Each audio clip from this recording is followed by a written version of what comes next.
I saw Star Wars in the theater. And when I saw those two ships go overhead, man, I mean, that was it. I was totally hooked. And then right after Star Wars, I read The Shining by Stephen King. And that inspired me to write. So Star Wars kind of inspired me to make films. The Shining inspired me to start writing. And it was funny. I mean, I've been doing that ever since I was like 9 years old. You know, it's at this point in my life, I mean, it's literally all I know. So that was kind of the inspiration. The very first project that I ever worked on was actually a film called The Regenerated Man. I was in my early 20s. I made the film with a guy named Ted Bohus. He's an independent film director, producer. And it's funny, it's kind of a long story, but I'll abbreviate it. When I was a kid, I worked at a video store. When I was in my late teens, early 20s, and there was a customer that used to come in all the time, and he would rent horror flicks, so we would always talk about horror movies, and I told him, hey, I'm working on a horror screenplay. And he said, okay, cool, when you're done with it, I'll refer you to this guy I know. He makes independent horror films. So when I finished the script, he gave me Ted's phone number, and I gave Ted a call, sent him my script, and Ted liked the script. You know, he said, it's a little too big budget for what I normally do, but he said, I can tell you have ability to write. So he said, look, why don't we co-write a screenplay together, try and do it ourselves. So we co-wrote the script, The Regenerated Man, and essentially what it was about was this guy was trying to develop a drug that could regenerate body parts. So these guys break into a lab and they make him drink it, and he becomes this creature that you blow off his arm, the arm grows back. So we did the film for like $75,000. We sold it for double that. You know, and I was early 20s, and I was ballsy enough to take out a credit card with like an $8,000 credit line and maxed it out for production costs and all that. So thank God it worked out in the end. But anyway, that was the first project that I worked on. Oh, that's really interesting to think that you were, I mean, essentially our age, early 20s, you said, right? Starting out, you know, just going right balls to the wall. That's how you do it, though. But look what you guys are doing. I mean, you guys are doing it. You know, I mean, this is how you start. You know, you just do it. Just do it. You know, and that's the whole thing. You know, the thing is, a lot of times the mistake that people make, it's what's the saying? It's paralysis by analysis. It's like if you overthink things, you know, you get paralyzed by, you know, do I take a risk? Do I take a risk? And the thing is that when you're young, you know, that is the time to take that risk. Because, you know, if you guys went out and did something like that, even if you lost 5 or 10 grand, I know it sucks, but you're young enough that you could pay it off, recover it, whatever. In the whole scheme of things, it's not going to kill you, you know? So, but that's definitely, you know, when the one advantage to being young is to do, you know, is to take your chances, to take the risk. I absolutely love Dawn of the Dead. The original Dawn of the Dead, directed by George Romero, that is my all-time favorite horror film. I love The Thing by John Carpenter. To me, that's a perfect film. Absolutely love it. I mean, the effects are awesome. I just love, you know, it's dudes in Antarctica against something, you know, they don't know what the hell this thing is. It's just a tough guy film. It's like Predator almost, you know. I love Halloween, The Shining. Seven I dig. I mean, Seven's cool. I don't know if you'd call that a horror film, but Seven's pretty awesome, you know. And so I'm a big John Carpenter guy, a big Brian De Palma guy, George Romero, and you know, to go back to your question about the first film that I did, the second film that I produced was actually with John Russo, who wrote Night of the Living Dead, which is another one of my all-time favorite horror films. So after The Regenerated Man, I went and did a film called Santa Claus. It was spelled C-L-A-W-S. It was a guy with a Santa Claus costume hacking people up. So John wrote it, directed it, I produced it, raised the financing for it. So that was actually the second film that I did, and we got distribution, did very well with it. And then from there I was able to do the first film that I directed, which was a film called Disorder. I wrote, directed, produced that. It was an indie film. It was picked up by Universal on DVD. Warner Brothers picked it up on pay-per-view, video on demand. So that was kind of the progression. I think a lot of times that's a trap that people fall into, is that they want that like bang, right out of the gate, I'm a superstar type of thing, and it doesn't happen that way. I mean, very rarely, usually you got to do one or two to kind of, get your sea legs, and then go from there. You make that progression to doing your own thing.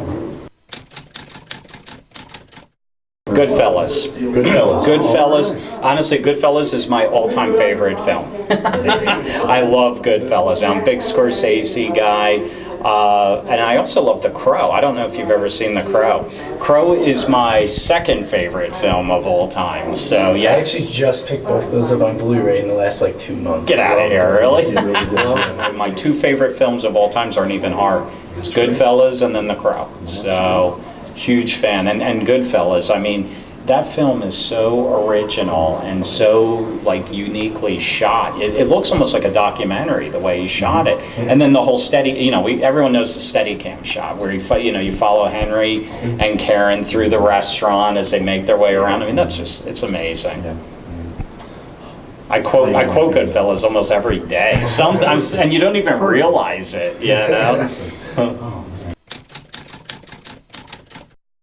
Well, first you got to write the script. Everything begins with the screenplay. I mean, that's your blueprint. So you write the script. Then once the script is done, then it becomes the my eyes are glazing over part, where you've got to put together a budget. You got to do a business plan. You have to raise money.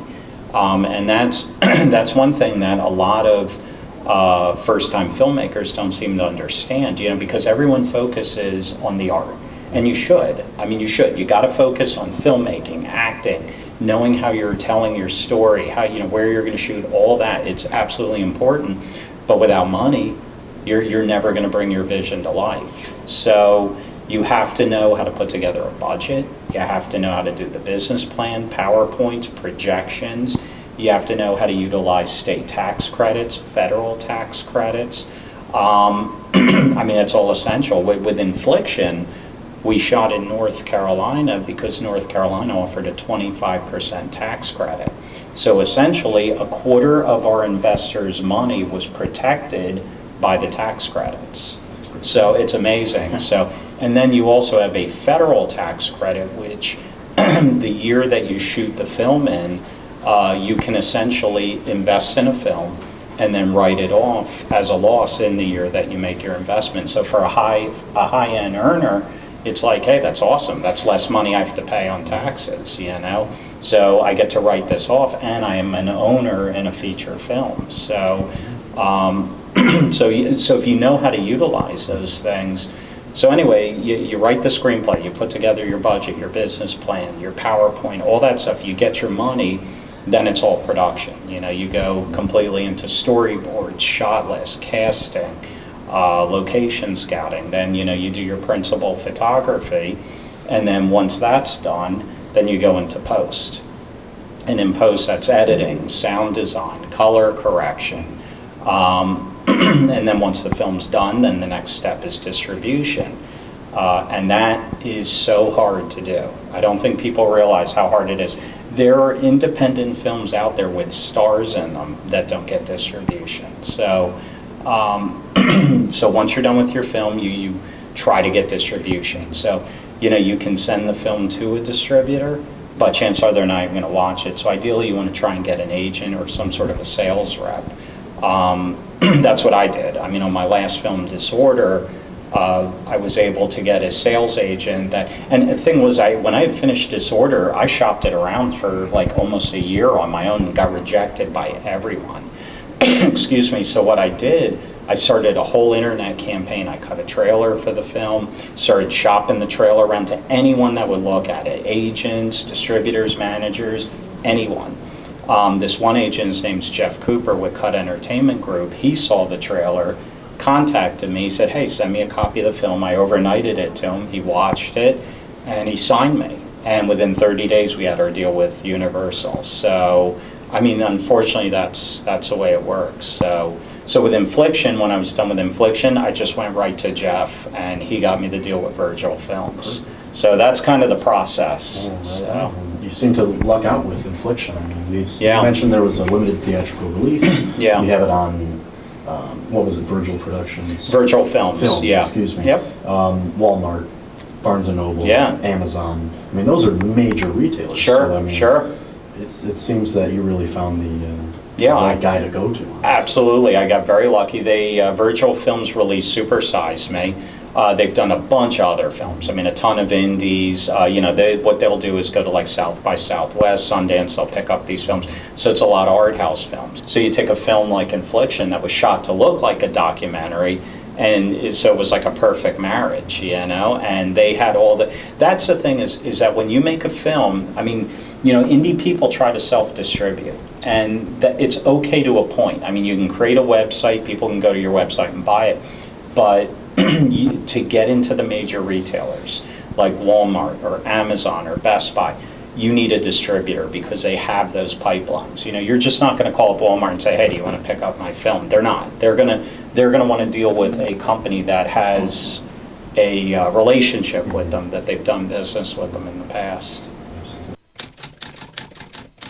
Probably the worst con experience, and honestly, I've had great experiences. I really have, but the worst one was one that I mentioned to Jason, that we were scheduled to go on at a certain time, and members of the staff were getting drunk, and the guy that was running the screening room, he literally was behind on the screenings by about an hour and a half to 2 hours.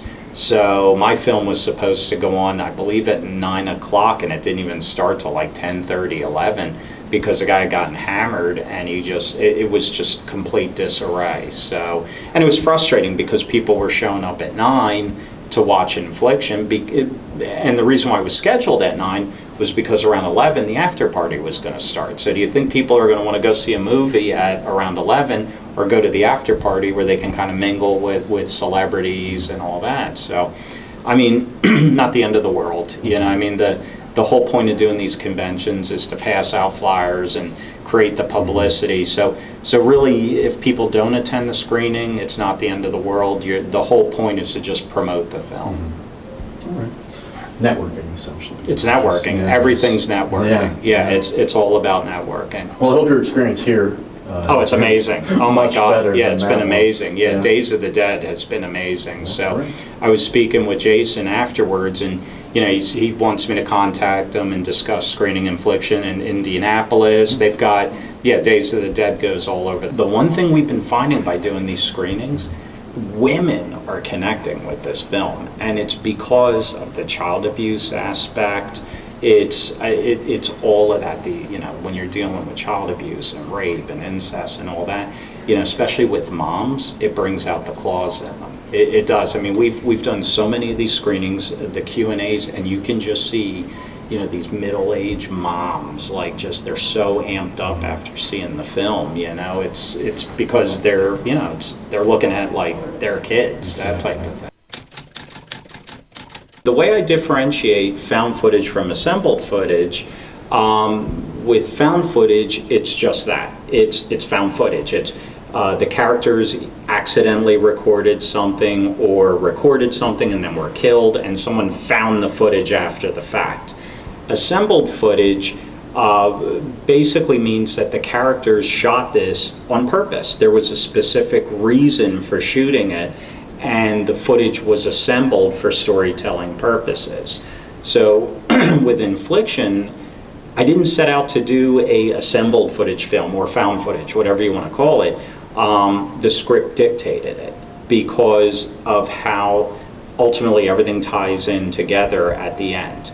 So the one thing that drives me crazy with found footage films, like Cloverfield, for example, and I like Cloverfield, but you got a monster tearing the city apart, but people don't shut off the camera. It's like, just shut off the damn camera and run, So I didn't want to do that with Infliction. I wanted there to be a reason why those cameras never shut off. So as the film progresses, the audience might be like, okay, why are they taping this? Why are they taping this? And at the very end, it all comes together, why those cameras were on and what the significance was of taping everything. So yeah, I didn't want to do that, all right, they're getting chased through the woods by a witch, we can't shut the camera off, So anyway, So that was where I came up with the assembled footage term. One thing I wanted to try and do with Infliction was that life isn't clean, you know, and when you watch the film, you know, outside of two people, all right, we know the two people that deserved everything they got. Other than that, did anyone else in that film deserve it, you know? And that's, did the judge, did the neighbors, you know what I'm saying? I mean, they didn't break the law, it was just indifference, you know? So is indifference worth, you know, being murdered, you know? So it was their perception though. So their perception was that these people did absolutely nothing or were indifferent to them. And that's why with the social worker, they took a different approach, or there was a different result, because she did genuinely care. And it was out of her hands. It was the system was set up against her no matter what she did. And then even the sister. I mean, the sister was as big a victim as they were, but to them, she was a monster. And unfortunately, when you're dealing with abusive families like that, a lot of times the kids, it's like, you know, everyone's out for number one. Everyone's in survival mode. So that was the whole thing with the sister, was that even though she was a victim, they saw her as a monster because, yeah, she was just in survival mode. She was trying to endear herself to the parents just for self-preservation. And you blame her.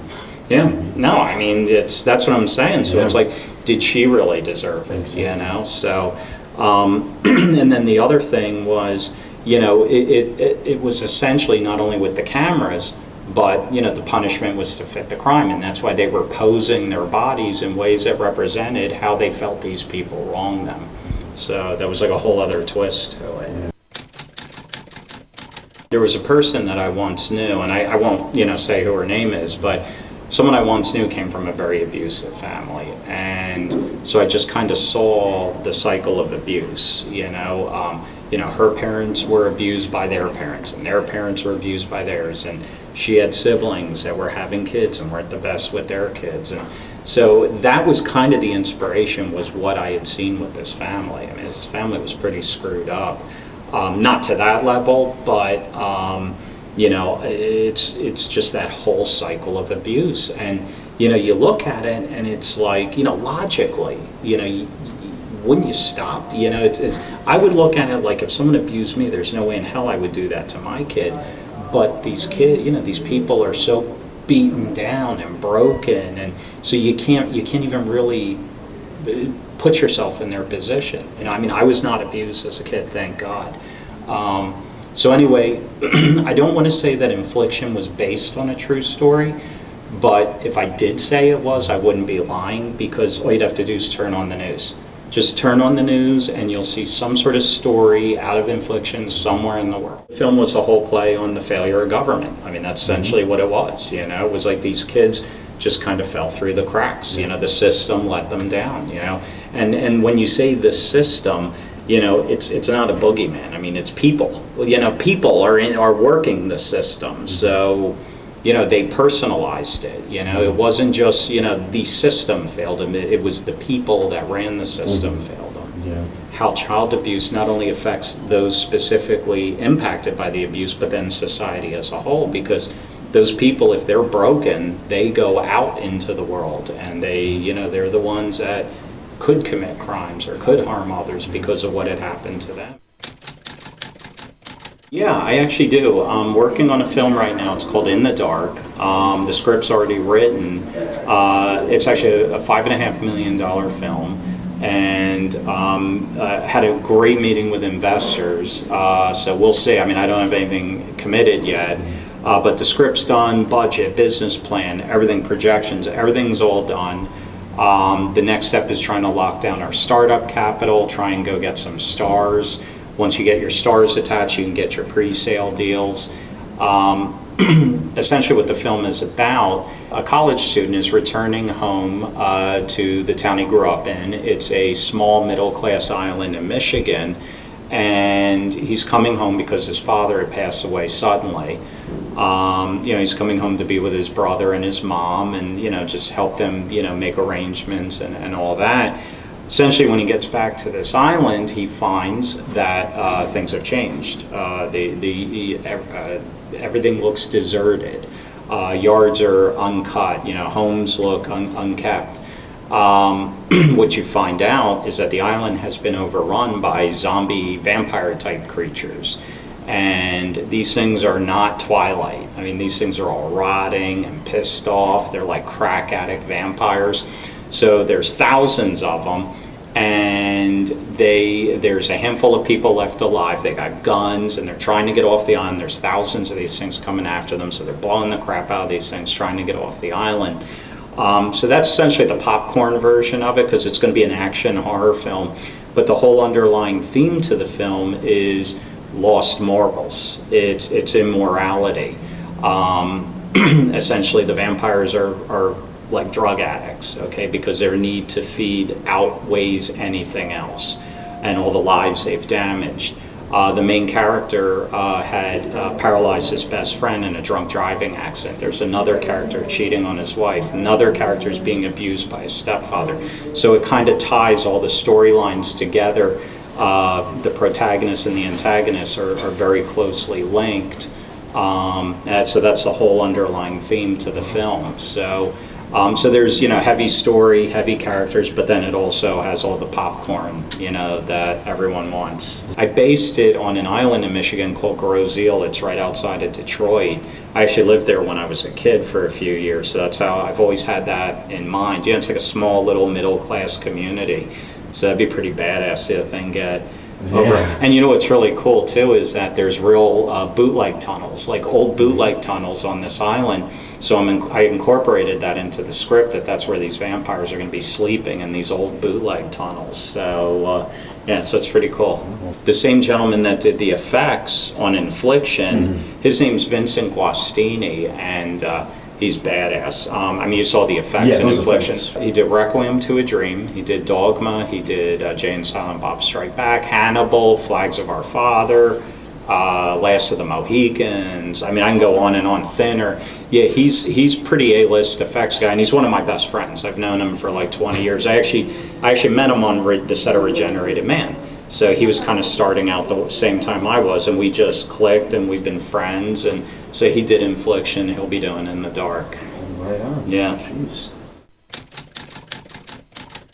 It was 25 days of shooting, which isn't bad. I mean, for an indie, I mean, I know a lot of indies, it's like 5 days or 10 days. So 25 days was pretty good. And we were right on schedule. It went a lot smoother than Disorder. My previous film that I directed was a 61-day shoot. We were calling it like the apocalypse now of indie films, because it just never was going to. What happened was we shot Disorder in northeast Pennsylvania, and we started shooting in October, and we had an early winter.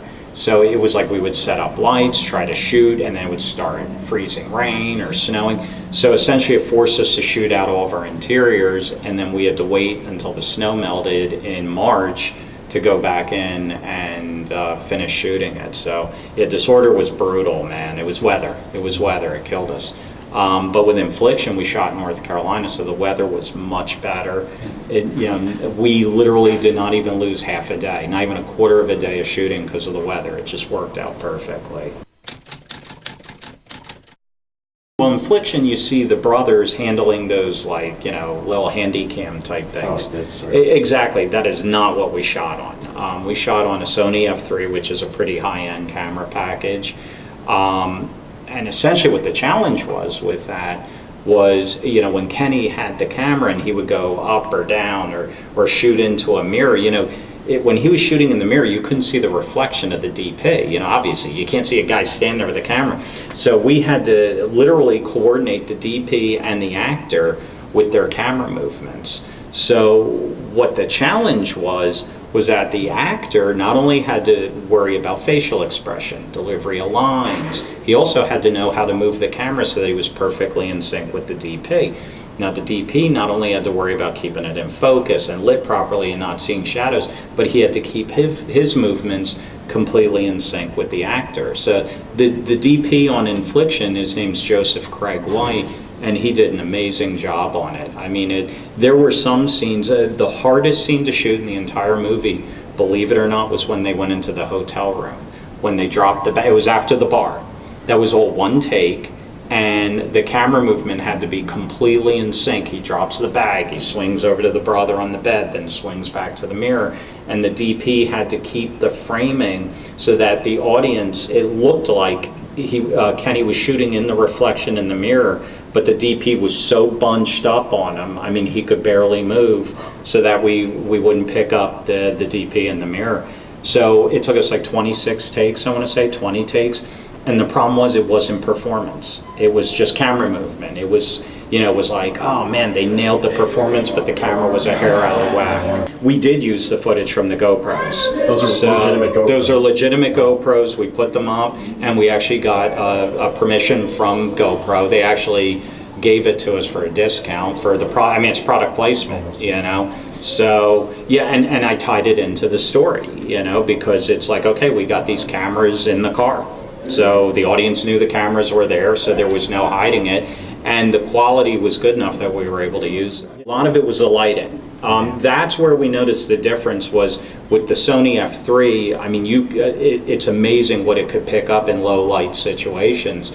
With the GoPros, we had to blow it out. So what would happen is when they were driving in the car at night, we had these lights like rigged up, like they were, so they're acting, driving, and light is like blasting up in their face, but then when you see it on film, it looked fine. I mean, it was a little blown up, but then we took it down in color correction. That's why I wasn't afraid about it, because we told the audience that they rigged up these cameras in the car, so the audience knew it. So if they were a little less in quality, it's okay. I mean, they were in the car, and the audience knew they were little cameras. Yeah, and honestly, when I wrote it, I did it on purpose, because I knew cutting-wise it would give us all those different options, so that the whole movie wasn't just one camera swinging around and everything. We could cut between those cameras, cut around performances or anything. The budget was $500,000. So, yeah. Yep. Good use of it. Yeah, seriously. Thanks. Yeah. For all the effects and yeah, the production value was great. Yeah, everyone put in a lot of work, and just across the board, from the shooting and the editing and just the effects, and yeah, it was everyone did a great job. Everyone has a lot to be proud of on this. The acting all the way down. Well, and that's the whole thing. It's like, what's scarier? Is it Freddy Krueger? Or is it the guy down the road abusing his kids? Real life's a hell of a lot scarier than fiction. One challenge to it was, when you have a traditional film, if you take like Halloween or The Shining, take the music away from those films, and they're going to be kind of boring. I mean, because the music builds the suspense, it builds the tension. So with Infliction, it was shot to look like a documentary, so you're not going to put music in there to build the tension. So, and then also like a film like Cloverfield, which was found footage, but it was a monster destroying New York City. So you didn't have music, but you had the crazy sound effects. You had buildings collapsing, you had the military shooting guns and tanks firing at it. So that dead space was filled in with sound effects. So with Infliction, it was character-driven, story-driven, and so you didn't have the music, and you didn't have all the sound effects to fill in the gaps. So the challenge was to keep the audience engaged with the story and with the characters, what they were going through. So it definitely was a different type of film. Yeah. It's a slow burn. Yeah. So that's the whole thing. So yeah, I mean, if someone's going to watch Infliction, they think they're going to see, a Rob Zombie film where it's just bang, bang, and nonstop, that constant, stimulation. It's not this film. I mean, if you want to go, see just a slow burn, character-driven, story-driven film, that's it. That's Infliction. Seven's a slow burn type of film. The Shining, a slow burn type of film. The original Halloween, it's like you look at so many of these films, and it's like you don't have to constantly hit people over the head if you have a good story, because the whole thing, it's suspense.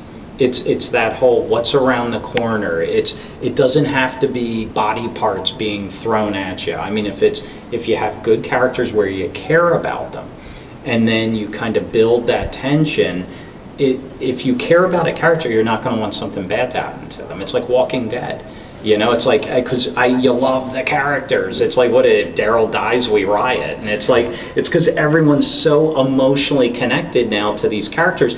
All you have to do now is just have Daryl walk down a hallway. I mean, there could be no music, nothing. It doesn't matter. If he's just walking down a hallway, it's like, oh no, this is it. He's done. He's done. Because you're so emotionally vested in these people now. So it's about the characters, and then it's about just build that tension. Let people's imaginations run wild. You know, you don't have to constantly feed it to them. Well, Infliction's available on DVD now nationwide. It's also available on digital HD and VOD. It's available through Virgil Films and Entertainment. You can get it at Walmart.com, Best Buy, Barnes & Noble. It's in FYE stores. It's in Saturday matinee stores. You can rent it Google Play, Cinema Now, Vudu. And if you need any information on it, you can go to our official website, inflictiontapes.com. The Facebook page is Facebook Infliction Tapes. And then we're also running about 10 Twitter accounts promoting it. And that's how we met you guys. On Twitter, our primary account is at Infliction Tapes. But then, you know, you can go to my personal one. I think it's Jack T. Smith 1. To purchase are below. So, you know, you can look at any of the links below and you can rent it or purchase it with one of those.